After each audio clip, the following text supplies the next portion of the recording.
السلام عليكم ورحمة الله وبركاته.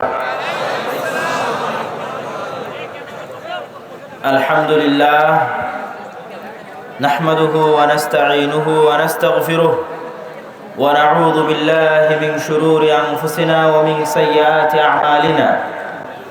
من يهده الله فلا مضل له ومن يضلله فلا هادي له. وأشهد أن لا إله إلا الله وحده لا شريك له وأشهد أن محمدا عبده ورسوله. أما بعد فأعوذ بالله من الشيطان الرجيم. ومن يتق الله يجعل له مخرجا. وقال تعالى في كلامه المجيد: ومن يتوكل على الله فهو حسبه. সম্মানিত উপস্থিতি, আজকে রামেশ্বরপুর হাই স্কুল মাঠে আয়োজিত উক্ত ইসলামী সম্মেলনে আদ-দাওয়া ইলাল্লাহ কর্তৃক আয়োজিত উক্ত সম্মেলনে আমার সংক্ষিপ্ত বক্তব্যের বিষয়বস্তু বাংলাদেশে ইসলাম প্রতিষ্ঠা হওয়ার পথের চ্যালেঞ্জ সমূহ কি কি, বাধা সমূহ কি কি। উক্ত বিষয়ে গুরুত্বপূর্ণ আলোচনা শ্রবণের জন্য আপনাদের সকলকে মনোযোগের সাথে বসে আলোচনা শ্রবণের বিনীত অনুরোধ করছি।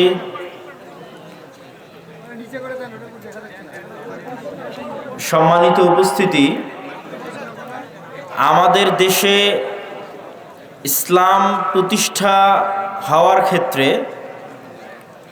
সবচেয়ে বড় যে বাধা, আমি তিনটি বাধাকে বড় বড় হিসেবে ইন্ডিকেট করতে চাই এবং এই তিনটি বাধার উপর আপনাদের সামনে আলোচনা তুলে ধরতে চাই। সেখানে আমাদের নিজেরও অনেক কিছু শিক্ষণীয় আছে। তার মধ্যে এক নাম্বার হচ্ছে কলোনিয়াল মাইন্ড সেট আপ, ঔপনিবেশিক দাসত্বের মানসিকতা।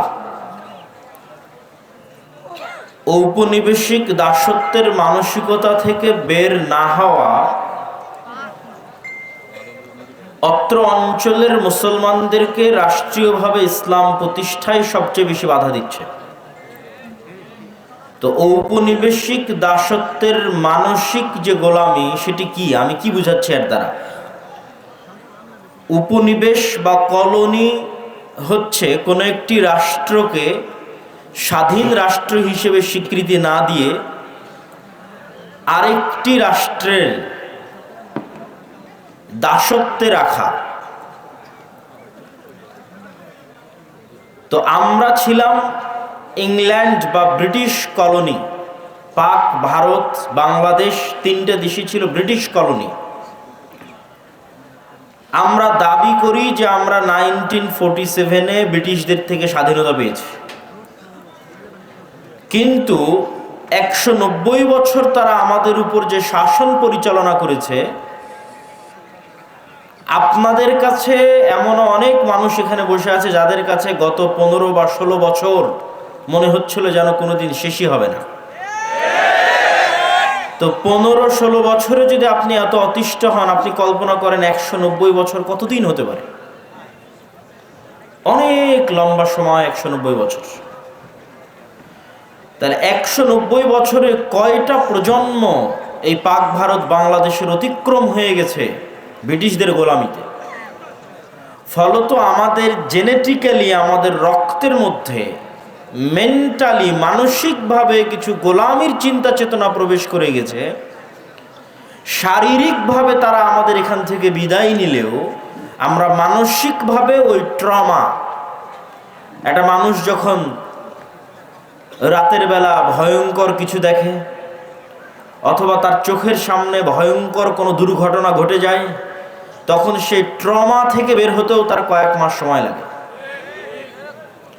তো 190 বছর যে ভয়ঙ্কর গোলামির ট্রমা, জাতি হিসেবে গত 70 বছরেও আমরা সেটি থেকে বের হতে পারিনি। এখনো আমরা আমাদের অজান্তে আমাদের মনের মধ্যে গোলামি লালন করি। কিভাবে গোলামি লালন করি? আমি যখন সর্বপ্রথম ইংল্যান্ড থেকে স্পেন, ফ্রান্স এবং ইতালি এই 3টে দেশে সফর করলাম, তার আগ পর্যন্ত হয়তো মানুষ জেনে থাকতে পারে, আমার জানা ছিল না। ওই সফর করার আগ পর্যন্ত আমি জানতাম না। মানুষ জেনে থাকতে পারে, এই জন্য মানুষের কাছে এটা আশ্চর্য মনে হতে পারে। যখন প্রথম সফর করি তখন দেখলাম স্পেনের যে বিমানবন্দরে আমি অবতরণ করেছিলাম, সেখানে ইংরেজি ভাষা খুঁজে পেতে আমার অনেক কষ্ট হয়েছে। ইংরেজি জানার পরেও পৃথিবীতে চলতে, ইন্টারন্যাশনালি কোথাও চলতে ঝামেলা পোহাতে হবে। আরবি জানি, ইংরেজি জানি, উর্দু জানি, বাংলা জানি, তারপরেও আমি কোনো রাস্তা খুঁজে পাবো না, মানুষের সাথে কথা বলতে পারবো না।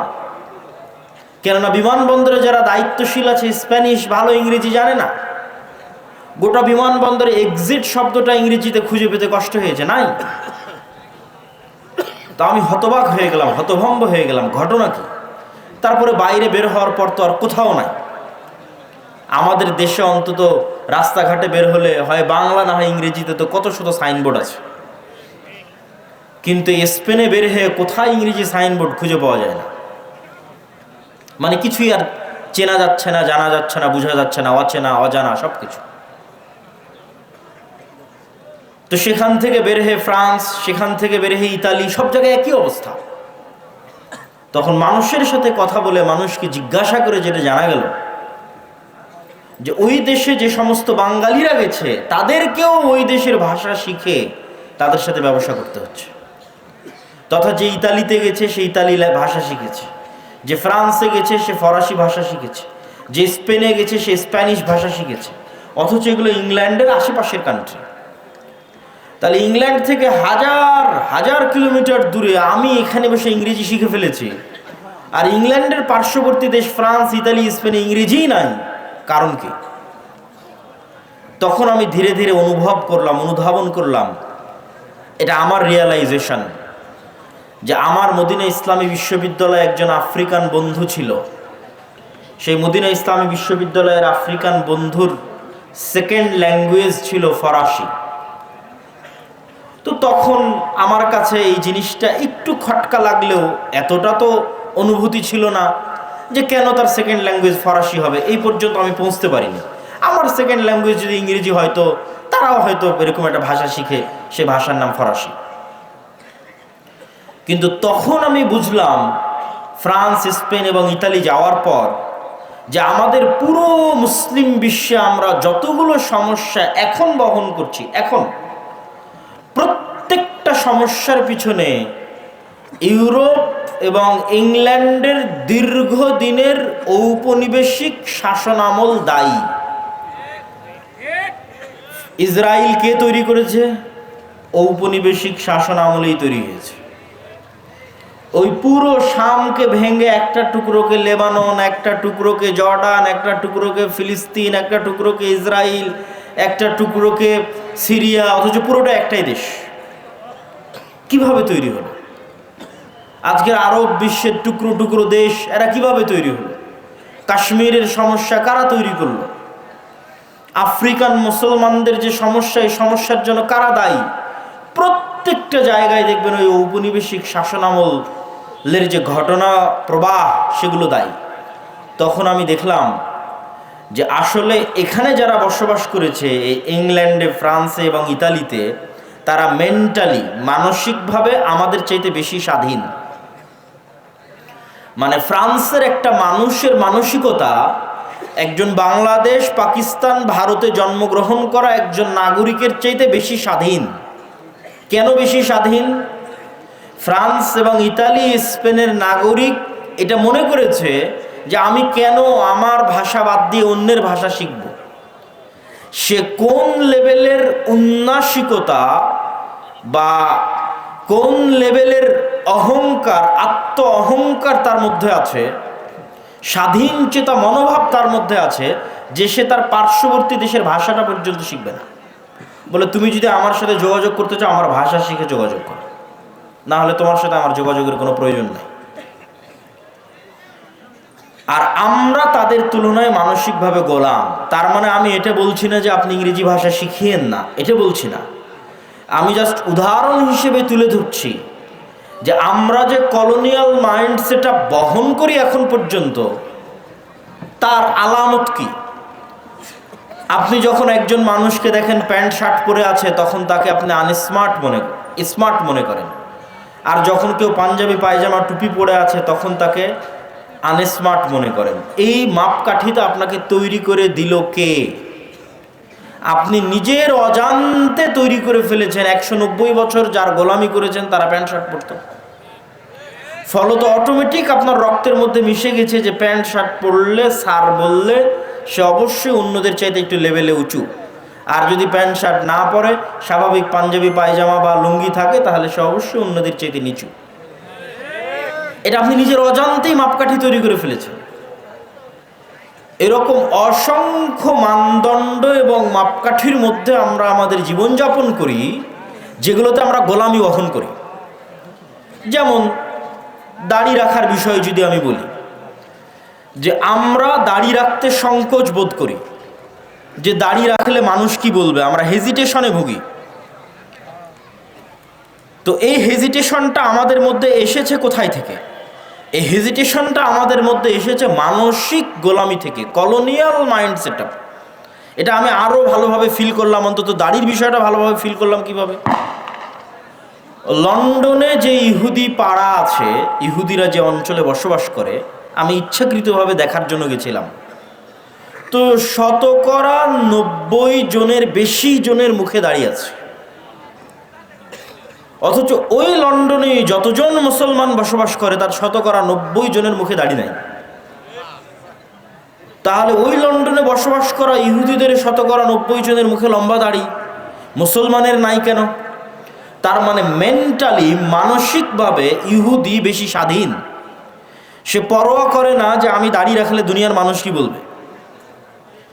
কিন্তু মুসলমান পরোয়া করে যে আমি যদি দাড়ি রাখি তাহলে হয়তো আমাকে আনস্মার্ট লাগতে পারে। কেননা আমি যাদের গোলাম ছিলাম, আমার যারা মনিব ছিল, তারা তো দাড়ি রাখতো না। তো আমি যাদের গোলামি করেছি তারা তো দাড়ি রাখতো না, তো তারাই তো ছিল শাসক। তখন নিজের অজান্তে আমি তাদের অনুকরণ করতে চেয়েছি, এবং এখনো নিজের অজান্তে অনুকরণ করছি, এবং নিজের অজান্তে আমাদের অধঃপতনের জন্য আমাদের দিনকে দায়ী করছি। এই পরের পয়েন্টে আমি আসব। তো এই সমস্ত উদাহরণগুলো প্রমাণ করে যে কলোনিয়াল মাইন্ড সেটআপ ও উপনিবেশিক গোলামির মানসিকতা আমাদেরকে পৃথিবীর অন্যান্য উন্নত জাতি, গোত্র, ধর্মের অনুসারী মানুষদের থেকে মানসিকভাবে পিছিয়ে রেখেছে। আপনি দেখেন, ভারত, বাংলাদেশ, পাকিস্তান, 3টে দেশই একসাথে 1947-এ জন্ম নিল। জওহরলাল নেহরু, গান্ধী, মাওলানা আবুল কালাম আজাদ, তারা বললেন আমরা সেকুলার ইন্ডিয়া প্রতিষ্ঠা করব, ধর্ম নিরপেক্ষ ভারত প্রতিষ্ঠা করব। মোহাম্মদ আলী জিন্না, আল্লামা ইকবাল, তারা বললেন মুসলমানদের জন্য ভিন্ন রাষ্ট্র লাগবে। তাহলে ভারত প্রতিষ্ঠিত হলো সেকুলারিজমের ওপর, পাকিস্তান, বাংলাদেশ প্রতিষ্ঠিত হলো মুসলমানিত্বের ওপর। অথচ 70 বছর পর দেখেন আমাদের মানসিক গোলামি, বিশেষ করে মুসলমানদের মানসিক গোলামি কত নিম্ন লেভেলের, যে 70 বছর পর আমরা সবচেয়ে বড় সেকুলার হয়ে গেছি। আর 70 বছর পর সেই ভারত তার দিনের উপর সবচেয়ে বেশি কট্টর হয়েছে।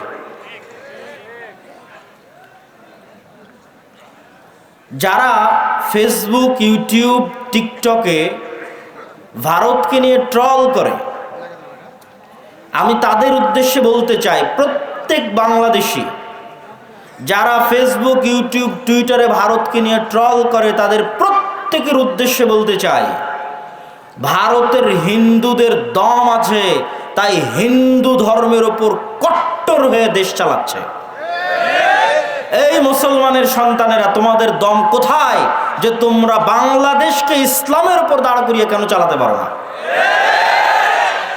তাহলে গোলাম কে? গোলাম তোমরা। সে নিজের ভ্রান্ত দিনের উপর কট্টর অবস্থায় দেশ চালাচ্ছে, আর তুমি মিউ মিউ মিউ মিউ করে বলো যে আমি সেকুলার, আমি সেকুলার, আমি সেকুলার। ইসরায়েলের দিকে দেখেন, সিরিয়াতে যখন বাশার আল আসাদের পতন হয়, বাশার আল আসাদের পতনের পর থেকে নিয়ে সিরিয়ার 500-র অধিক অস্ত্রাগার, বিভিন্ন গুরুত্বপূর্ণ গবেষণাগার, বিজ্ঞান গবেষণা কেন্দ্রে 500-র অধিক গুরুত্বপূর্ণ ভিআইপি স্থাপনায় ইসরায়েল হামলা চালিয়েছে। পৃথিবীর কাউকে জিজ্ঞাসা করারও প্রয়োজন মনে করি না, আমেরিকাকেও না, জাতিসংঘকেও না। তার মানে ইসরায়েল তার ভ্রান্তির উপরে, ইহুদি ধর্মের কথা আল্লাহ সুবহানাহু ওয়া তাআলা কোরআন মাজিদে বলেছেন অভিশপ্ত ইহুদিদের কথা, কিন্তু তার ভ্রান্তির উপরে সে কট্টর। পরোয়া করে না পৃথিবী কি বলবে, পরোয়া করে না দুনিয়া কি বলবে, পরোয়া করে না তার পাড়া প্রতিবেশীর মানুষ কি বলবে। শুধু তাই নয়, আজকে আমেরিকার যে সামনে যে প্রশাসন আসতেছে, ট্রাম্প প্রশাসন, তারাও কট্টর খ্রিস্টানবাদের দিকে ধাবিত হবে। তার আলামত এখন থেকে স্পষ্ট। ইলন মাস্ক LGBT এর বিরোধিতার জন্যই, কেননা তার সন্তান এই ভয়ঙ্কর সমকামিতার শিকার হয়ে নিজেকে ছেলে থেকে মেয়েতে রূপান্তরিত করেছে, এবং ইলন মাস্ক তখনই ঘোষণা দিয়েছে যে আমার ছেলে মারা গেছে, জীবিত আছে কিন্তু সে ঘোষণা দিয়েছে মারা গেছে। তখন থেকে সেই সমস্ত LGBT এর কট্টর বিরোধী, এবং তখন থেকে সে ধর্ম প্রচার করতে হবে, ধর্ম শিখাতে হবে, পরিবারকে বাঁচাতে হবে, এটা তার জীবনের লক্ষ্য উদ্দেশ্য। এবং আসছে আমেরিকায় বাইবেল শিক্ষা সিলেবাসের অন্তর্ভুক্ত হবে, ধর্ম শিক্ষা সিলেবাসের অন্তর্ভুক্ত হবে। সম্মানিত উপস্থিতি, কিন্তু মুসলমানদের অবস্থা দেখেন, বাংলাদেশের অবস্থা দেখেন, পাকিস্তানের অবস্থা দেখেন। এরা তৈরি হলো ইসলামের উপর, কিন্তু এরা পৃথিবীর সবচেয়ে বড় সেকুলার। এই জন্য আমি যখন প্রধান উপদেষ্টা ডক্টর মোহাম্মদ ইউনূসের সামনে কথা বলার সুযোগ হয়েছিল, তখন আমি ডক্টর মোহাম্মদ ইউনূসের সামনে স্পষ্ট ভাষায় বলেছিলাম যে আপনারা সমস্যার গোড়ায় হাত দেন, আপনারা ডিফেন্স খেলতেছেন, আত্মরক্ষা করে পাল্টা জবাব দিচ্ছেন। সারা ইন্ডিয়া ছড়িয়ে আছে যে বাংলাদেশের সংখ্যালঘুদের উপর নির্যাতন হচ্ছে, অথচ ডাহা মিথ্যা কথা। কিন্তু আপনি পাল্টা বারবার বলতে আছেন, না আমার এখানে নির্যাতন হয় না, আমার এখানে তারা এত ভালো আছে, এত সুখে আছে, অমুক আছে তুমুক আছে। এত কিছু বলার তো দরকার নাই, আপনি বরং যেটা রিয়ালিটি, বাস্তবতা, সেটা তুলে ধরেন। বাস্তবতা কি? বাস্তবতা হচ্ছে বাংলাদেশের মাটিতে এখন পর্যন্ত একজন হিন্দু মুসলমানদের কর্তৃক গণপিটুনিতে মারা যায়নি। বাস্তবতা হচ্ছে বাংলাদেশের মাটিতে এখন পর্যন্ত একটি মন্দিরের জায়গাও জোরপূর্বক মন্দিরকে ধ্বংস করে মসজিদ বানানো হয়নি। কিন্তু তার বিপরীতে আরো কঠিন বাস্তবতা হচ্ছে ভারতের মাটিতে প্রত্যেক দিন অহরহ মুসলমানদেরকে মুসলমান হওয়ার কারণে, গরুর গোশত রাখার কারণে গণপিটুনি দিয়ে হত্যা করা হচ্ছে। তার বিপরীতে আরো কঠিন ও কঠোর বাস্তবতা হচ্ছে যে ভারতের যতগুলো পুরাতন মসজিদ আছে, প্রত্যেক মসজিদের পিছনে দাবি করা হচ্ছে এই মসজিদ আগে মন্দির ছিল, অতএব এখানে মসজিদ ভেঙে মন্দির তৈরি করা হোক। তাহলে সংখ্যালঘু নির্যাতন কোথায় হচ্ছে? সংখ্যালঘু নির্যাতন ইন্ডিয়াতে হচ্ছে। তো আপনি যদি বলতে চান বাংলাদেশের অবস্থানকে শক্তিশালী করতে চান, তাহলে বাংলাদেশের সংখ্যালঘুরা তো ভালো আছে, এটা বলারই দরকার নাই। আপনাদের যদি সাহস থাকে, বুকে দম থাকে, তাহলে পৃথিবীবাসীর সামনে, জাতিসংঘের সামনে প্রকাশ্যে উচ্চারণ করেন যে ভারতে সংখ্যালঘুদের নির্যাতন হচ্ছে, সেখানে সংখ্যালঘুদের নিরাপত্তা দরকার, জাতিসংঘের শান্তিরক্ষী বাহিনী ওখানে পাঠানো দরকার মুসলমানদের বাঁচানোর জন্য। সম্মানিত উপস্থিতি, কিন্তু কেন পারছি না? কলোনিয়াল মাইন্ড সেট আপ, ঔপনিবেশিক মানসিক দাসত্ব, যে আমাকে সবসময় ছাড় দিতেই হবে, আমাকে এই পৃথিবীর সবচেয়ে বড় সেকুলার হতে হবে, আরেকজন কট্টর হিন্দু হলে সমস্যা নাই, আরেকজন কট্টর ইহুদি হলে সমস্যা নাই, কিন্তু আমি আমার দিনের উপর কট্টর হতে পারবো না। আমি যদি আমার দিনের উপর কট্টর হই তাহলে আমি সন্ত্রাসী। কিন্তু এই সুযোগ যদি আপনি দেন তাহলে আপনি দুর্বল। আর যদি আপনি বলেন না যে আপনি স্বাধীন হতে চান, তাহলে তাদের মতো কল্পনা করেন। স্বাধীন হতে চাইলে তাদের মতো চিন্তা করেন, ফ্রান্সের নাগরিকের মতো চিন্তা করেন, ইতালির নাগরিকের মতো চিন্তা করেন, ভারতের হিন্দুদের মতো চিন্তা করেন, ইসরায়েলের ইহুদিদের মতো চিন্তা করেন, লন্ডনে বসবাসরত ইহুদিদের মতো চিন্তা করেন। তাদের হুবহু অনুসরণ করতে হবে এটা বলছি না। আপনি একটা ইহুদি ফ্যামিলি দেখান যে ইহুদি ফ্যামিলির সন্তান একজন বা দুইজন, এখানে উঠে গিয়ে ফোন দিবেন ইউরোপ এবং আমেরিকায় বসবাসরত যে কোনো প্রবাসীকে, যে তুমি খুঁজে নিয়ে এসে দিবা যে একটা ইহুদি পরিবারের সন্তান এক বা দুই, তার বেশি তারা নেয়নি। অথবা আমাকে জানাবা যে গড়ে ইহুদি ফ্যামিলিগুলোতে সন্তান কয়টা করে হয়। গড়ে তাদের সন্তান 6, 7, 8, 9 এখনো গড়ে। তো তাকে অধিক সন্তান নিতে লজ্জা লাগে না, কিন্তু এক মুসলমান অধিক সন্তান নিবে, তাকে এমনভাবে পড়ানো হয়েছে যে সে অধিক সন্তান নিতে লজ্জাগ্রস্ত হবে। এমনভাবে তার সিলেবাসের মধ্যে কলোনিয়াল গোলামির মানসিকতা ঢুকিয়ে দেওয়া হয়েছে যে সেটি থেকে বের হতে পারে না, এই ট্রমা থেকে বের হতে পারে না। কিন্তু প্রশ্ন তৈরি হবে কখন? যখন ওদেরকে দেখবেন। খ্রিস্টানদের দেখে প্রশ্ন তৈরি হবে না। কেন খ্রিস্টানদের দেখে প্রশ্ন তৈরি হবে না সেটা আল্লাহই বলে দিয়েছেন, ওয়ালাদ্দাল্লিন, তারা আসলে সঠিক পথ জানে না। এই জন্য অসংখ্য খ্রিস্টান পাবেন জুয়া খেলছে, মদ খাচ্ছে, ঠিক আছে? অতএব তাদেরকে দেখলে আপনি সঠিক রাস্তা খুঁজে পাবেন এটা না। সম্মানিত উপস্থিতি, ঠিক তেমনি আপনি দেখেন ইহুদিরা তাদের মধ্যে সুদি লেনদেন করছে না করছে না? একটা ইহুদি নিয়ে এসে দিবেন যে তাদের মধ্যে সুদি লেনদেন করছে, তাদের পরস্পরের মধ্যে। হ্যাঁ, সারা পৃথিবীতে যেন সুদি লেনদেন হয়, এটার জন্য তারাই পেট্রোনাইজ করে, তারাই দাঁড় করিয়ে রেখেছে সুদি অর্থনীতি, কিন্তু তাদের মধ্যে কখনো সুদি লেনদেন করবে না। আর আমরা আমাদের সমাজের রন্ধ্রে রন্ধ্রে সুদের বিষ বাষ্প প্রবেশ করেছে। সুদের ইকোসিস্টেম এমনভাবে তৈরি করা হয়েছে যে পৃথিবীতে কেউ চাইলেও যেন সুদ থেকে বের না হতে পারে। এটা একটা ইকোসিস্টেম। তার আপনাকে উদাহরণ দিই, আপনি যদি ইংল্যান্ডে যান, আমেরিকায় যান, আর ক্রেডিট কার্ডের ইউজার না হন, ক্রেডিট কার্ড মানে আপনি আমার কার্ড নিলেন, টাকা নাই, খরচ করেন, পরে দিন, সমস্যা নাই, এটার নাম ক্রেডিট কার্ড। আপনার যদি ক্রেডিট কার্ডের 5-10 বছরের বা বেশি ব্যালেন্স ব্যবহারের রেকর্ড না থাকে, তাহলে একটা বাড়ি ভাড়া নিতে যে পরিমাণ কষ্ট সহ্য করতে হবে, আপনি বলবেন থাক, তার চাইতে আমি ক্রেডিট কার্ডই ইউজ করি। ক্রেডিট কার্ড ইউজ করে ক্রেডিট কার্ড দেখিয়ে আমি বাড়ি ভাড়া অতি সহজে পেয়ে যাব। মানে সুদ মুক্ত থাকবেন এরকম কোনো পরিবেশ পৃথিবীতে রাখা হয়নি, কিন্তু তারা সুদ মুক্ত আছে। সুদ মুক্ত থাকবেন এরকম কোনো পরিবেশ পৃথিবীতে রাখা হয়নি। এমনকি আপনার ওয়াইফাই যে নেবেন, ওই ওয়াইফাইয়ের রাউটারের পিছনে ইন্স্যুরেন্স আছে, গাড়ির পিছনে তো আছে, মোবাইলের তো আছে, ওয়াইফাইয়ের রাউটারেরও ইন্স্যুরেন্স আছে। আপনি বিশ্বাস না হলে আমেরিকা এবং ইংল্যান্ডে কল দিয়ে যাচাই করবেন যে আছে কিনা। আব্দুল্লাহ ভাই বক্তব্যে বলল সত্যি আছে কিনা। সেই দিন বাংলাদেশেও আসবে যখন আপনি ক্যাশ মানি বলে, বাস্তব প্রকৃত ক্যাশ টাকা বলে কোনো টাকা থাকবে না, প্রত্যেকটা টাকাই লোনের বিপরীতে থাকবে। মানে আমার এবং আপনার পকেটে এখন যত টাকা আছে, আসলে এগুলো একটাও বাস্তবে ক্যাশ টাকা নাই, প্রতিটা টাকার বিপরীতে ব্যাংকে লোন আছে। তাহলে there is no cash money without loan. মানে সুদের ভিত্তিতে লোন ছাড়া কোনো ক্যাশ মানির অস্তিত্ব পৃথিবীতে থাকবে না। সম্মানিত উপস্থিতি, আমরা আলোচনা করছিলাম যে কলোনিয়াল মাইন্ড সেটআপ আমাদেরকে পেয়ে বসেছে। এটি আপনি যদি রাষ্ট্রীয়ভাবে ইসলাম প্রতিষ্ঠা করতে চান, তাহলে এটি হবে তার পথে সবচেয়ে শক্তিশালী বাধা। দ্বিতীয় বাধা কি হবে? দ্বিতীয় বাধা হচ্ছে রাষ্ট্রীয় কাঠামোগত ইসলাম বিদ্বেষ। এটা এই পয়েন্ট থেকে এসেছে, আগের পয়েন্ট থেকে এসেছে।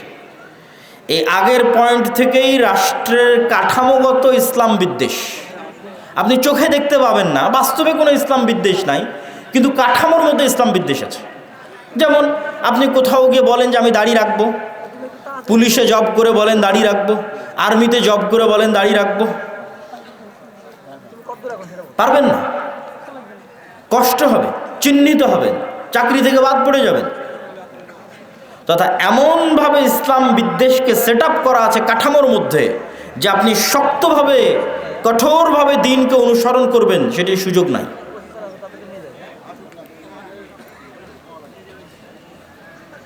এবং সেটি যে সেই মানসিকতা থেকে এসেছে তার প্রমাণ হচ্ছে আমাদের দেশে যত আইন কানুন আছে প্রত্যেকটা আইন কানুনের মূল ভিত্তি হচ্ছে ব্রিটিশ ল। যত আইন আছে প্রত্যেক আইনের ভিত্তিতে যেয়ে দেখবেন ব্রিটিশ ল। যেমন আপনি যদি বাংলাদেশ আর্মির কথা বলেন তাহলে বাংলাদেশ আর্মির যত রুলস অ্যান্ড রেগুলেশনস আছে তাদের অফিসিয়ালি এই প্রত্যেকটা রুলস অ্যান্ড রেগুলেশনের 90% ব্রিটিশ আর্মি থেকে কপি করা। মানে ব্রিটিশ আর্মির খণ্ডিত আর্মি ছিল ইন্ডিয়ান আর্মি, ইন্ডিয়ান আর্মির খণ্ডিত অংশ পাকিস্তান আর্মি, পাকিস্তান আর্মির খণ্ডিত অংশ বাংলাদেশ আর্মি। বাহির থেকে কোনো ইসলাম বিদ্বেষ নাই, কিন্তু ওর কাঠামোর মধ্যে ইসলাম বিদ্বেষ আছে। আপনি পূর্ণ ইসলাম মেনে বাংলাদেশ আর্মিতে জব করবেন, আপনার জন্য কঠিন হয়ে যাবে জব করা, পারবেন না, কেন কাঠামোর মধ্যে ইসলাম বিদ্বেষ ঢুকানো আছে। আর এটির জন্য আগের পয়েন্টই দায়ী, তথা ওই যে কলোনিয়াল গোলামি থেকে আমরা বাস্তবে শারীরিকভাবে তারা অনুপস্থিত, কিন্তু মানসিকভাবে আইন কানুনের নিয়মে প্রত্যেকটা জায়গায় তাদের গোলামির ছাপ স্পষ্ট। 3 নম্বর পয়েন্ট, বাংলাদেশের ঐতিহাসিক ইতিহাস ভিত্তিক যে রাজনৈতিক বয়ান, বিশেষ করে গত 16 বছর যে রাজনৈতিক বয়ান তৈরি করা হয়েছিল শুধুমাত্র 1971 মুক্তিযুদ্ধ কেন্দ্রিক, যে বাংলাদেশের জন্মই 1971, তার পূর্বে আসলে কিছুই ছিল না। এই ইতিহাস আমি বহু বক্তব্যে তুলে ধরেছি যে আমরা বাংলার মুসলমানেরা শুধুমাত্র এই 50 বছরের জাতি নই, এই পূর্ব বাংলার মুসলমানেরা বা বাংলাদেশের মুসলমানেরা 1000 বছরের ঐতিহাসিক জাতি, এবং ওই ইতিহাসের লিগ্যাসির সাথে আপনাকে কানেক্টেড করতে হবে। এই জন্য দেখবেন যে আমার প্রত্যেকটা বক্তব্যে প্রধান উপদেষ্টার সামনের বক্তব্য আমি উচ্চারণ করেছি 1947, আমি বলেছি 1947, এবং প্রায় সব বক্তব্যে পাবেন। কেন? আপনারা আজকের যেই মানচিত্রের উপর আছেন এই মানচিত্র কিন্তু 71-এর নয়, এই মানচিত্র 47-এ পাওয়া মানচিত্র। তাহলে মানচিত্রের ইতিহাসকে যদি আপনি অস্বীকার করেন, মানচিত্রের অস্তিত্বকে অস্বীকার করে বসবেন, তাহলে মানচিত্রের ইতিহাসকে অস্বীকার করা, মানচিত্রের অস্তিত্বকে অস্বীকার করা, তাহলে অবশ্যই এই মানচিত্রের ইতিহাসকে আপনাকে স্বীকৃতি দিতে হবে। 47-এর ইতিহাস কিসের ইতিহাস? 190 বছর ব্রিটিশ বিরোধী জিহাদের ইতিহাস। 190 বছর। 1757 সালের 23শে জুন পলাশির আম্রকানন মুর্শিদাবাদে এই বাংলার যে পতন হলো ব্রিটিশদের কাছে, 1757 থেকে 1947, এই দীর্ঘ সময়ের ইতিহাসকে আপনি বাদ দিতে পারেন না। হাজী শরীয়তুল্লাহ মীর নেসার আলী তিতুমির, আপনাদের বগুড়ার গাবতলীও তো, গাবতলীর সন্ধ্যাবাড়িও ছিল জিহাদের কেন্দ্র, ব্রিটিশ বিরোধী জিহাদের কেন্দ্র। তাহলে আপনি যদি গাবতলীর মানুষ যদি বলে আমার 1971-এ জন্ম, তাহলে এটা মিথ্যা কথা। তাহলে ওই গাবতলীর সন্ধ্যাবাড়ির আপনাদেরই বাপ দাদা আজ থেকে 200 বছর আগে ব্রিটিশদের বিরুদ্ধে জিহাদ করেছে, ওটাকে আপনি বহন করবেন না? ওটাকে আপনি রক্ষা করবেন না? নিজের মধ্যে ধারণ করবেন না? অবশ্যই ধারণ করতে হবে, নাহলে আপনি জাতি হিসেবে মানসিকভাবে ঐতিহাসিকভাবে রাজনৈতিক বয়ানে গোলাম হয়ে যাবেন। এবার ওই 1757 23শে জুনের আগের যে ইতিহাস, মুঘলদের বাংলাদেশ, তার আগের স্বাধীন সুলতানি শাসন আমলের বাংলাদেশ, মুঘলদের আগের অংশ হচ্ছে স্বাধীন সুলতানি শাসন আমল। স্বাধীন সুলতানি শাসন আমল কোনটা? যেই সময় রাজধানী ছিল মুর্শিদাবাদ, মালদা, রাজশাহী, চাঁপানবাবগঞ্জ, গৌড়, তৎকালীন ভাষায় বলা হয়েছে গৌড়। এই জন্য সব পুরাতন মসজিদ দেখবেন ওই বেল্টে প্রচুর পরিমাণে আছে। সোনা মসজিদ আছে, বাঘা মসজিদ আছে, কুসুম্বা মসজিদ আছে, আরও কত অসংখ্য পুরাতন মসজিদ আছে 500 বছর আগের। ওই অঞ্চলগুলো ঘুরতে গেলে দেখতে পাবেন। আর বাংলাদেশ বর্ডার ক্রস করে মালদার গৌড় রোডে প্রবেশ করলে তো আরও শত শত মসজিদ আছে, ছোট আদিনা, বড় আদিনা, এগুলো সব ওই সময়কার রাজধানী। আর মুঘলদের রাজধানী হচ্ছে ঢাকা। তাহলে এই দীর্ঘ 1000 বছরের ইতিহাসকে যদি বাদ দেন, জাতি হিসেবে আপনি মৃত্যুবরণ করলেন। আর 1971 বা 1947-এর পরে বাংলাদেশের মানুষকে বারবার বিভক্ত করার চেষ্টা করা হয়েছে। বাংলাদেশের মানুষকে কি দিয়ে বিভক্ত করা হয়েছে? 3টা পরিভাষা দিয়ে বাংলাদেশের মানুষকে বিভক্ত করা হয়েছে রাজনৈতিকভাবে। এই রাজনৈতিক বিভক্তি থেকে বের হয়ে আসতে হবে। অন্য আর যে কোনো বিষয়ে রাজনীতি চলতে পারে, কিন্তু এই বিষয়গুলো নিয়ে রাজনীতি করতে দেওয়া যাবে না। এটা যে রাজনৈতিক সচেতনতা। 47-এ দেশ স্বাধীন হওয়ার পর বাঙালি জাতীয়তাবাদের নামে বাংলাদেশের মানুষের মধ্যে বিভেদ তৈরি করা হয়েছে। বলে যে আরে তুমি পরে মুসলিম, আগে বাঙালি। বাঙালি জাতীয়তাবাদকে মহান করা, বাঙালি জাতীয়তাবাদকে মহান করতে গিয়ে পহেলা বৈশাখের কালচার থেকে শুরু করে যত বাঙালি কালচার আছে সেই কালচারগুলোকে মহান করে যে না আমি বাঙালি। আর এই বাঙালি জাতীয়তাবাদকে ইসলামের বিরুদ্ধে দাঁড় করানো। কিন্তু তারা ভুলে যায় যে বাঙালি জাতীয়তাবাদের নামেই 1905 সালে হওয়া বঙ্গভঙ্গ 1911-তে ব্রিটিশ সরকারকে রদ করতে বাধ্য করে কলকাতার দাদাবাবুরা। আর 1911-তে বঙ্গভঙ্গ রদ হয়ে যাওয়ার কারণে 1947 পর্যন্ত এই পূর্ববঙ্গে না কোনো কলকারখানা, না কোনো ব্যবসায়িক প্রতিষ্ঠান, না কোনো স্কুল কলেজ, না কোনো বিশ্ববিদ্যালয় কিছুই প্রতিষ্ঠিত হয়নি।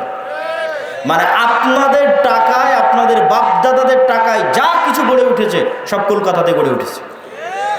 তাহলে পূর্ববঙ্গের মুসলমানেরা যে বৈষম্যের শিকার হলো, সেটা তো তোমার বাঙালি জাতীয়তাবাদের নামেই সেই বৈষম্যের শিকার হলো। আবার সেই বাঙালি জাতীয়তাবাদকে উজ্জীবিত করে বাংলাদেশের মুসলমানদের মধ্যে বিভেদ তৈরি করা, এটা হচ্ছে আমাদের পার্শ্ববর্তী দেশ থেকে পরিচালিত বাংলাদেশের মধ্যে পার্থক্য তৈরি করার রাজনৈতিক বয়ান। আর একটা পার্থক্য তৈরি করার রাজনৈতিক বয়ান কি? 1971-এর পরে যে অমুক মুক্তিযোদ্ধা, অমুক রাজাকার, এটা হচ্ছে দেশকে ভাগ করে দেওয়া, দেশের জনগণকে ভাগ করে দেওয়া। পৃথিবীর কোনো উন্নত দেশে আপনি এইভাবে দেশের নাগরিকদের মধ্যে বিভেদ তৈরি করা দেখতে পাবেন না। স্বয়ং আমাদের নবী মুহাম্মদ সাল্লাল্লাহু আলাইহি ওয়াসাল্লাম মক্কা বিজয়ের পরেও এরকম বিভেদ তৈরি হতে দেননি। একটা ছোট্ট ঘটনা বলি। মক্কা বিজয়ের পর একটা যুদ্ধ হয়েছিল, হুনাইনের যুদ্ধ। হুনাইনের যুদ্ধের সব গনিমতের মাল আল্লাহর নবী মক্কার নবমুসলিমদের মধ্যে বন্টন করে দিয়েছেন। যারা মক্কার এতদিন কাফের ছিল, মুশরিক ছিল, আল্লাহর নবীর বিরুদ্ধে বদরে যুদ্ধ করেছে, উহুদে যুদ্ধ করেছে, খন্দকে যুদ্ধ করেছে, তাদের মধ্যে তারা আজ মক্কা বিজয়ের সময় মুসলমান হয়ে গেছে, তাদের মধ্যে আল্লাহর নবী হুনাইনের সকল সম্পদ বন্টন করে দিলেন। তো শয়তান ওয়াসওয়াসা দিল মদিনায় চলে যাওয়া মুহাজির আর আনসারদের মধ্যে, ইসলামের জন্য জীবন দিলাম আমরা, যুদ্ধ করলাম আমরা।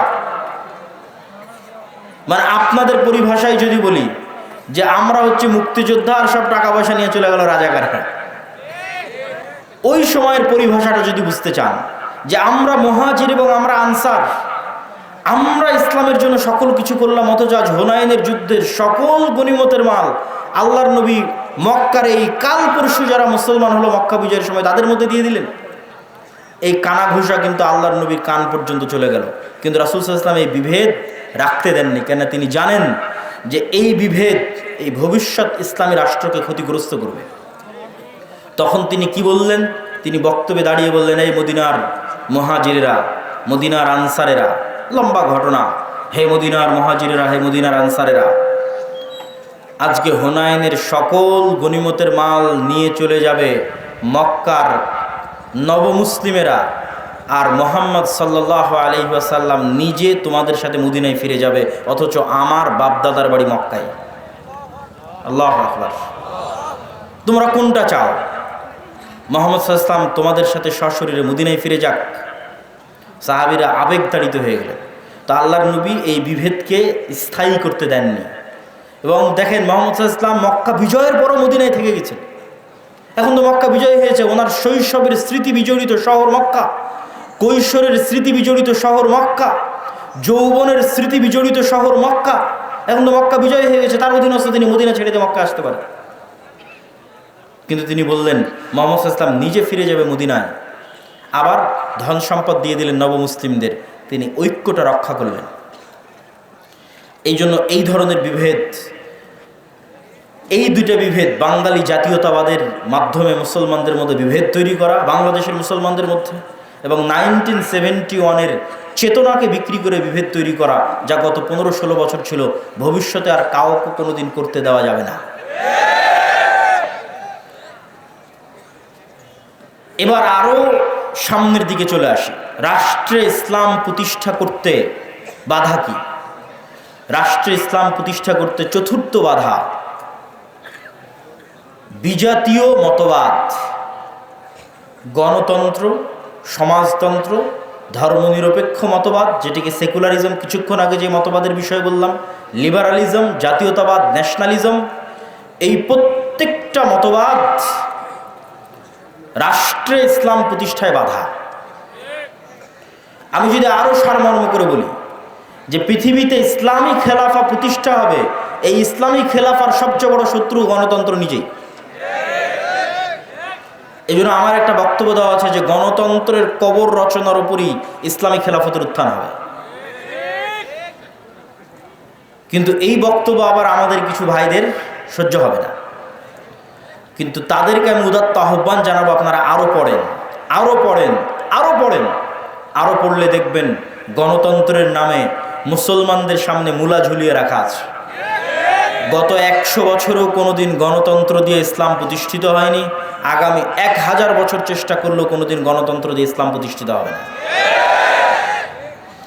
হ্যাঁ, গণতন্ত্র দিয়ে যে ইসলাম প্রতিষ্ঠিত হবে, যদি বলেন যে হ্যাঁ হবেই হবে, তাহলে আমি চ্যালেঞ্জ দিয়ে বলে গেলাম গণতন্ত্র দিয়ে যে ইসলাম প্রতিষ্ঠিত হবে ওটা বিকৃত ইসলাম, কম্প্রোমাইজড ইসলাম, পূর্ণাঙ্গ ইসলাম নয়। যে ইসলামের মধ্যে শিরক মিশ্রিত থাকবে, যে ইসলামের মধ্যে ইসলামের সকল বিধিবিধান উপস্থিত থাকবে না, পূর্ণাঙ্গ রূপে উপস্থিত থাকবে না। তাহলে আপনি যেহেতু বলতেছেন এগুলোর মাধ্যমে প্রতিষ্ঠিত হবে না, তো হবে কিসের মাধ্যমে? যেটির মাধ্যমে প্রতিষ্ঠিত হবে, আজকে আপনাদের সামনে 2টি বা 3টি উপায় বলবো, যা প্রায় এই পরের পয়েন্টগুলো প্রায় সব বক্তব্যে আমার বলা আছে এবং আপনাদেরও শোনা উচিত। 1, ইসলামী খেলাফা বা ইসলামী রাষ্ট্র বলতে কি বুঝায় এটা পরিষ্কার থাকতে হবে। ইসলামী খেলাফা বা ইসলামী রাষ্ট্র মানে আজকে এখানে আপনাদের সবাইকে জোরপূর্বক আমি সালাত আদায় করিয়ে দিলাম, জোরপূর্বক আপনাদের মহিলাদের মা বোনদের পর্দা করিয়ে দিলাম, বিষয়টি এমন নয়। ইসলামী খেলাফা এই জিনিসগুলো থাকবে, কিন্তু ইসলামী খেলাফা মানে 1 নম্বরে আপনাদের মধ্যে ন্যায় বিচার প্রতিষ্ঠিত হবে। ঈসা আলাইহিস সালাতু ওয়াস সালামের কথা আল্লাহর নবী বলেছেন, তিনি পৃথিবীতে হাকামান মুকসিতা, ন্যায় বিচারক, শাসক হবেন। আর আল্লাহ হচ্ছেন সবচেয়ে বড় ন্যায় বিচারক। এই জন্য সাবআতু ইউদিল্লুহুমুল্লাহ ইয়াউমা লা দিল্লা ইল্লা দিল্লুহ, 7 শ্রেণীর মানুষকে বিশেষ ছায়া আশ্রয় দেওয়া হবে। তার 1 নম্বরে ইমামুন আদিল, ন্যায় পরায়ণ, ন্যায় বিচারক। তাকে 1 নম্বরে আসন দেওয়া হয়েছে, ন্যায় পরায়ণ, ন্যায় বিচারককে। আমাদের মুসলমানদের কাছে এতক্ষণ পর্যন্ত এই আলোচনা আপনাদের কাছে হয়তো মনে হবে আমি কি বলতে চাচ্ছি। আমি যেটি বলতে চাচ্ছি যে রাষ্ট্রে ইসলাম মানে ন্যায় বিচার প্রতিষ্ঠা করা। তো আপনি আমি যদি রাষ্ট্রে ইসলাম প্রতিষ্ঠা করতে চাই, আমাদেরকে সবার আগে ন্যায় পরায়ণ হতে হবে। আমি আপনি ন্যায় পরায়ণ হব না, সত্যবাদী হব না, আর বলবো রাষ্ট্রে ইসলাম প্রতিষ্ঠা করব, এটা কোনোদিন সম্ভব নয়। তো আপনি কি বলতে চাচ্ছেন আমরা মুসলমানেরা ন্যায়পরায়ণ নই, সত্যবাদী নই? জি, আমি এটাই বলতে চাচ্ছি আমরা মুসলমানেরা নামাজি, আমরা মুসলমানেরা হাজি, আমরা মুসলমানেরা দানবীর। বাহ্যিক ইসলামের যত বিধিবিধান আছে প্রত্যেকটা বিধিবিধান মানতে আমরা 1 নম্বরে আছি। যেমন আজকের জালসা সম্মেলনে এসেছেন কোরআন এবং দ্বীনের কথা শুনতে, এটা অনেক বড় একটা গুণ। অবশ্যই আপনি নেকি পাওয়ার নিয়েতে এসেছেন, কিন্তু দেখবেন এই জালসার প্যান্ডেল থেকে মোবাইল চুরি হয়ে গেছে। দেখবেন মসজিদ থেকে স্যান্ডেল চুরি হয়ে গেছে। তাহলে জাতিগতভাবে আমার এবং আপনার মধ্যে কোনটার অভাব? জাতিগতভাবে আমার এবং আপনার মধ্যে নামাজের অভাব নাই, দানের অভাব নাই, হাজি উমরাকারী ব্যক্তির অভাব নাই, কিন্তু সত্যবাদী হবে, ন্যায় পরায়ণ হবে, এরকম মেরুদণ্ডওয়ালা একটা প্রজন্ম আমাদের মধ্যে নাই। আপনি আমাকে যদি এখন রাষ্ট্রপ্রধান করে দেন, আমিও বাংলাদেশ চালাতে পারবো না, কেন বাংলাদেশের প্রত্যেকটা সেক্টরে দুর্নীতি আছে। ওই সমস্ত দুর্নীতিবাজ সচিবেরা, মন্ত্রীরা, ওসিরা, ডিসিরা এক সেকেন্ড আপনাকে রাষ্ট্র চালাতে দেবেন, আপনাকে উৎখাত করে ফেলে দেবেন। তাহলে আপনি এইরকম দুর্নীতিগ্রস্ত একটা কাঠামোর মধ্যে বলবেন আমি ইসলাম প্রতিষ্ঠা করব? আপনাকে একদল সৎ ন্যায়পরায়ণ প্রজন্ম আগে নিয়ে আসতে হবে। যে সৎ ন্যায়পরায়ণ প্রজন্ম টাকার কাছে বিক্রি হবে না, চাপের কাছে বিক্রি হবে না, তার দায়িত্বের আমানত রক্ষা করবে মৃত্যু হয়ে গেল। এটা হচ্ছে সৎ এবং ন্যায়পরায়ণ। এতক্ষণ হয়তো রাষ্ট্রীয় পর্যায়ে বললাম, এই জন্য আপনারা খুব ঠিক ঠিক বললেন। আমাদের ব্যক্তিগত জীবনে যদি আসি, তাহলে কি হবে দেখেন। আপনারা যারা আজ পুরো গাবতলীতে জরিপ করেন, পুরো বগুড়া জেলায় জরিপ করেন, পুরো গাইবান্ধাতে জরিপ করেন, যে কতজন পিতার মৃত্যুর পর তার সন্তান পিতার সম্পত্তিতে বোনকে ন্যায়ের সাথে ভাগ দিয়েছে, জরিপ করে। আপনারা যারা সামনে উপস্থিত আছেন তারা প্রশ্ন করেন, আপনার আশেপাশে তাকান, পাড়া প্রতিবেশীর দিকে তাকান, কল্পনা করেন কতজন তার পিতার মৃত্যুর পর পিতার সম্পত্তিতে বোনকে ন্যায়ের সাথে ভাগ দিয়েছে। একদল তো আছে ভাগই দেয়নি, কেউ যদি দিয়ে থাকে তাহলে বগুড়ার জলেশ্বরী তলার জমিটা নিজে নিয়েছে, আর বগুড়ার যেটা সারিয়াকান্দির নদীতে ভেঙে আছে ওটা বোনকে দিয়েছে।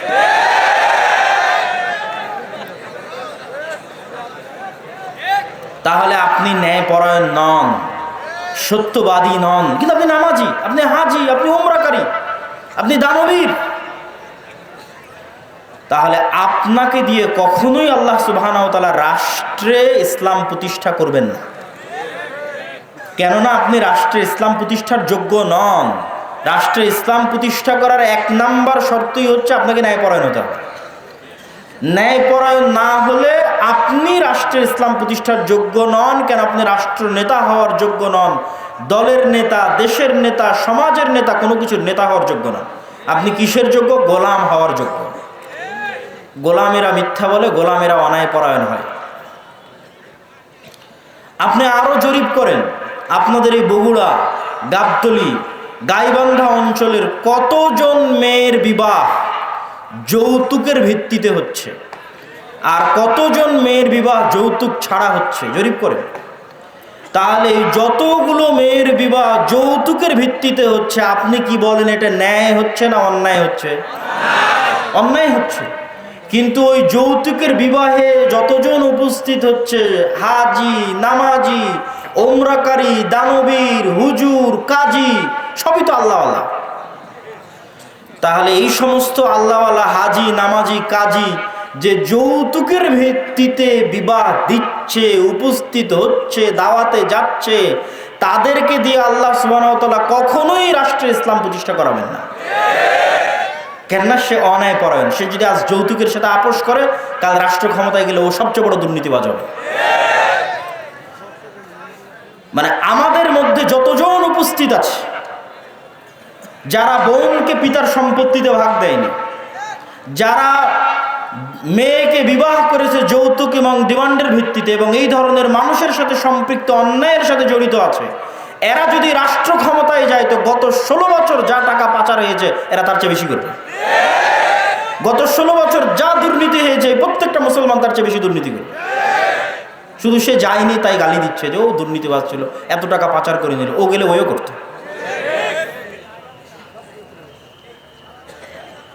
সম্মানিত উপস্থিতি, তাহলে আমরা মুসলমানেরা কি অবস্থায় দাঁড়িয়ে আছি? আমরা মুসলমানেরা রাসূলুল্লাহ সাল্লাল্লাহু আলাইহি ওয়াসাল্লামের ওই হাদিসের উপর দাঁড়িয়ে আছি, যে হাদিসে রাসূল সাল্লাল্লাহু আলাইহি ওয়াসাল্লাম বলেছেন, সালাসাতুন মান কুন্না ফিহি বা আরবাউন মান কুন্না ফিহি, 3টা বৈশিষ্ট্য বা 4টা বৈশিষ্ট্য যার মধ্যে থাকবে সে মুনাফিকান খালেসা, সে স্পষ্ট মুনাফিক। ইদা হাদ্দাসা কাযাবা, যখন কথা বলে মিথ্যা বলে, ওয়া ইদা ওয়া'আদা আখলাফা, যখন ওয়াদা করে ভঙ্গ করে, ওয়া ইদা তুমিনা খানা, যখন আমানত রাখা হয় তখন সে আমানতের খেয়ানত করে। তো কথা বললে মিথ্যা বলে, ওয়াদা দিলে ভঙ্গ করে, আমানতের খেয়ানত করে, মানে দায়িত্ব দেওয়া হয়েছে দায়িত্বের খেয়ানত করেছে। বাবা মারা গেছে, সম্পত্তি বন্টন করতে হবে, এই কাজটা আপনার কাছে আমানত। আপনি প্রতিষ্ঠানের প্রিন্সিপাল, প্রতিষ্ঠান আপনার কাছে আমানত। আপনি থানার ওসি, থানা আপনার কাছে আমানত। প্রত্যেক দায়িত্বশীলের কাছে তার দায়িত্ব আমানত। তাহলে ওই দায়িত্ব সে পূর্ণাঙ্গ রূপে বাস্তবায়ন না করে কম্প্রোমাইজ করেছে, মানে তারা সব কি হয়ে গেছে বলেন তো? বলেন না কেন, কি হয়ে গেছে? মুনাফিক হয়ে গেছে।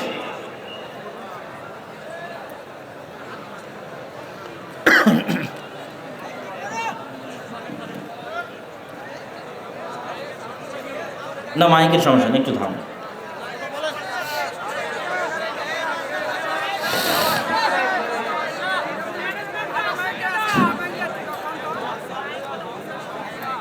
তো ইযা হাদ্দাসা কাযাবা, যখন কথা বলে মিথ্যা বলে, ওয়াদা করে ভঙ্গ করে, আমানত রাখা হলে আমানতের খেয়ানত করে, তাদেরকে আল্লাহর নবী কি বললেন?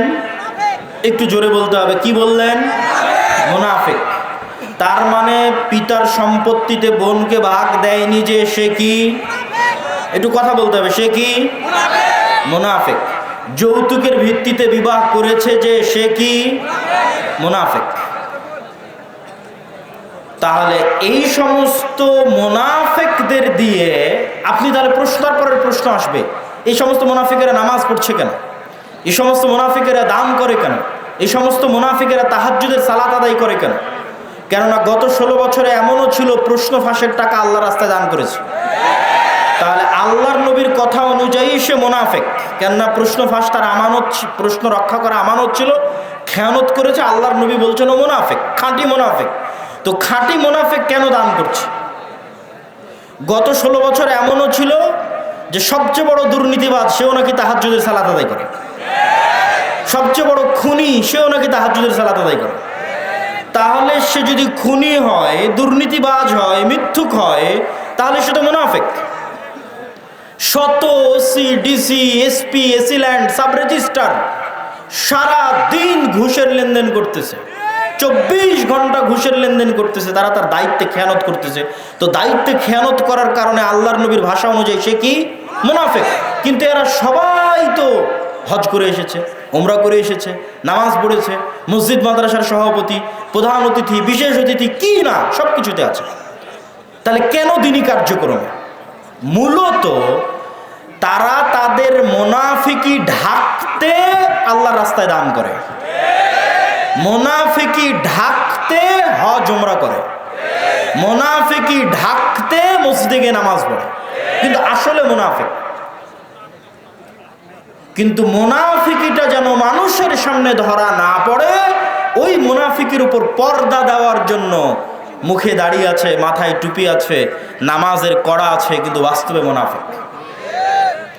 তাহলে কোন মুসলমান স্বাধীন, কোন মুসলমান রাষ্ট্রের দায়িত্ব পাবে, কোন মুসলমান দেশ জাতিকে নেতৃত্ব দিবে? যেই মুসলমান এমত অবস্থায় সালাত আদায় করে যে, এমত অবস্থায় সালাত আদায় করছে যে ওই অবস্থায় সে মিথ্যুকও নয়, দুর্নীতিবাজও নয়, সত্যবাদী, শতভাগ সত্যবাদী, শতভাগ ন্যায়পরায়ণ, এমত অবস্থায় সে সালাত আদায় করছে, ওই সালাতের যে ক্ষমতা, ওই সিয়ামের যে পাওয়ার, ওই হজ, ওই ওমরা, ওই দানের যে পাওয়ার, ওই পাওয়ারেও রাষ্ট্র ক্ষমতায় চলে যাবে। ওই পাওয়ার দিয়ে আল্লাহ পৃথিবীতে সব নবী রাসূল পাঠিয়েছেন। পৃথিবীতে আসা প্রত্যেক নবী রাসূল জন্মগত সত্যবাদী, জন্মগত আমানতদার, জন্মগত ন্যায়পরায়ণ। আমাদের নবী মুহাম্মদ সাল্লাল্লাহু আলাইহি ওয়াসাল্লামের ক্ষেত্রেও জন্মগত তিনি সত্যবাদী, জন্মগত আমানতদার, জন্মগত ন্যায়পরায়ণ। আবু বকর, ওমর, উসমান, আলী, এমনকি যে আবু সুফিয়ান রাদিয়াল্লাহু তাআলা আনহুর নাম আমরা শুনি, দীর্ঘদিন যাবৎ মক্কার কাফের কুরাইশ মুশরিকদের নেতৃত্ব দিয়েছেন।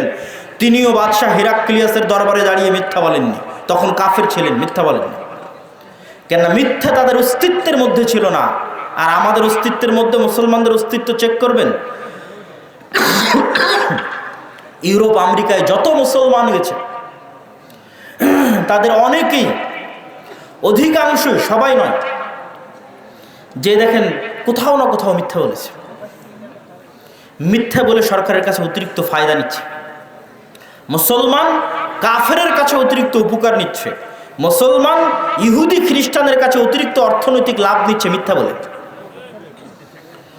দ্বিতীয় যে কাজটি আমাদের করতে হবে সেটা হচ্ছে সোশ্যাল জাস্টিস। সোশ্যাল জাস্টিস মানে এতক্ষণ যা বললাম তার আলোকেই সোশ্যাল জাস্টিস নির্ধারিত হবে। সামাজিক ন্যায় বিচার। গত 16 বছর যে পাওয়ার প্র্যাকটিস হয়েছে সারা বাংলাদেশে, এই পাওয়ার প্র্যাকটিস এখন নাই, শূন্যের কোঠায়। ওই ফাঁকা জায়গায় মসজিদ মাদ্রাসাগুলোর ক্ষমতা ছিল যে তারা ন্যায় বিচার প্রতিষ্ঠা করবে। কিন্তু দুঃখজনক হলেও সত্য, দেশে প্রতিষ্ঠিত ইসলামী দল বলেন, ইসলামী সংগঠন বলেন, মসজিদ বলেন, মাদ্রাসা বলেন, তারা আল আমরু বিল মারুফ ওয়ান নাহি আনিল মুনকার এবং সামাজিক ন্যায় বিচার প্রতিষ্ঠায় দুর্বল। এবং তাদের চোখের সামনে আরেক দল ওই একই জায়গায় একই অন্যায় লিপ্ত হচ্ছে। এক জায়গায় গত 16 বছর যারা চাঁদাবাজি করেছে, আজকে ওই জায়গায় আরেকজন চাঁদাবাজি করতেছে, কিন্তু কেউ প্রতিবাদ করতেছে না। সোশ্যাল জাস্টিস মানে সমাজে মানুষের প্রতি অন্যায় হতে দেওয়া যাবে না। আপনি যদি রাষ্ট্রে ইসলাম প্রতিষ্ঠা করতে চান, রুট লেভেলে ন্যায় বিচার প্রতিষ্ঠা করতে হবে। কাকে প্রতিষ্ঠা করতে হবে? যে ইসলামের ধারক ও বাহক, মানে যে বলছে যে আমি চাই রাষ্ট্রে ইসলাম প্রতিষ্ঠা হোক, ওকে ন্যূনতম ওর গ্রামে ওর পাড়ায় মানুষের উপর যেন জুলম না হয়। যেমন বাপ যদি মারা যায় তো বোনকে যেন তার ন্যায় হিস্সা বুঝিয়ে দেওয়া হয়, এটি জোরপূর্বক বাস্তবায়ন করবে। কোনো মেয়ের বিবাহ যেন যৌতুকের ভিত্তিতে না হয়, এটি জোরপূর্বক বাধা দিবে। আল আমরু বিল মারুফ ওয়ান নাহি আনিল মুনকার করবে। এটি হচ্ছে সোশ্যাল জাস্টিস। কোনো এক গ্রাম, কোনো এক এলাকা, কোনো এক পাড়া, কোনো এক মাদ্রাসা, কোনো এক শিক্ষা প্রতিষ্ঠান, কোনো এক ইসলামী দল, ইসলামী সংগঠনে যদি ন্যায় প্রতিষ্ঠা হয়ে যায়, ওর হাত দিয়ে রাষ্ট্রে ইসলাম প্রতিষ্ঠা হবে। তার মানে যে ইসলামী দল, ইসলামী সংগঠন, মসজিদ মাদ্রাসায় ন্যায় নাই? নাই। এই যে মাদ্রাসায় মাদ্রাসায় মতবিরোধ, দলে দলে মতবিরোধ, এর থেকে ও বের হয়েছে, ওর থেকে ও বের হয়েছে, এগুলো একটাও মাসলা মাসাইলের কারণে নয়, এগুলো একটা আবেগের কারণে। প্রত্যেকটা জায়গায় ন্যায়ের অভাব আছে। হয় যিনি ইসলামী দলের আমির উনি ন্যায়পরায়ণ নন, জালিম, অথবা যিনি ইসলামী দলের মামুর কর্মী সে ন্যায়পরায়ণ নয়, জালিম। যে কর্মী রাত দিন পরিশ্রম করছে তাকে পদ না দিয়ে যে পা চাটছে ওকে পদ দিয়ে দিচ্ছে। এটাই হচ্ছে ন্যায়ের খেলাফ। ন্যায় নাই, ওর দ্বারা রাষ্ট্রের ইসলাম প্রতিষ্ঠা হবে না। ও তো ওর দলের মধ্যে ইসলাম প্রতিষ্ঠা করতে পারেনি।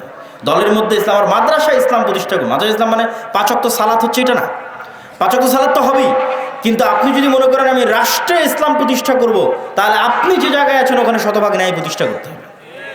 আপনি ন্যায় প্রতিষ্ঠা করতে ব্যর্থ হয়েছেন তো অবশ্যই আপনি রাষ্ট্রে ইসলাম প্রতিষ্ঠা করতে ব্যর্থ হবেন। সম্মানিত উপস্থিতি, সর্বোপরি লাস্ট